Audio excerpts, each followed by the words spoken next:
Pernahkah kamu membayangkan wilayah yang kini sering muncul dalam berita konflik dulunya justru menjadi pusat peradaban terbesar dunia?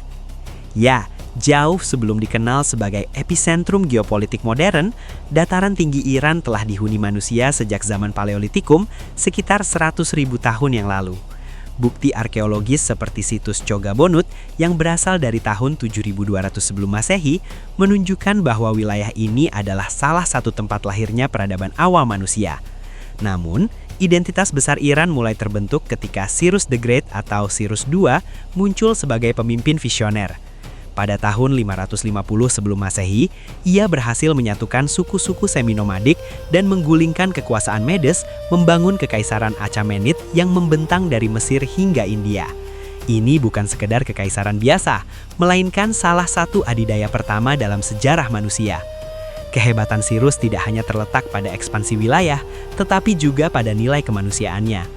Melalui Cyrus Cylinder tahun 539 SM, ia membebaskan bangsa Yahudi dari penawanan Babilonia dan memberikan kebebasan beragama kepada berbagai bangsa taklukannya.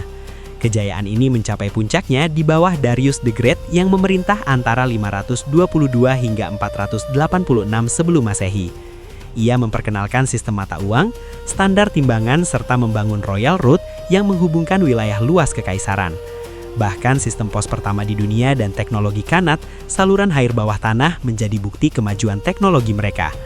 Kekaisaran ini juga berkembang sebagai pusat seni dan sains, terlihat dari kemegahan Persepolis dan artefak seperti Oxus Treasure. Meski akhirnya runtuh pada tahun 330 sebelum Masehi oleh serangan Alexander the Great, semangat Persia tidak pernah benar-benar hilang. Dinasti Parthia muncul dengan strategi militer cerdas seperti Parthian Shot, bahkan berhasil mengalahkan Romawi dalam pertempuran Karhai. Kemudian, Kekaisaran Sasanian membawa peradaban ini ke puncak baru dengan inovasi seperti Yahchal, sistem irigasi canggih, dan pendirian Academy of Gondishapur sebagai pusat ilmu kedokteran dunia. Pada masa ini pula Zoroastrianisme menjadi fondasi moral negara sebelum akhirnya berubah akibat penaklukan Muslim Arab di abad ke-7.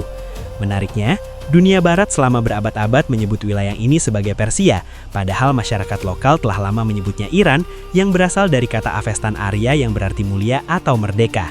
Perubahan resmi nama ini terjadi pada tahun 1935 di bawah Reza Shah Pahlavi sebagai bentuk penegasan identitas nasional dan kedaulatan. Hingga hari ini, meskipun dunia terus berubah dan konflik terus terjadi, Iran tetap berdiri dengan identitas yang kuat.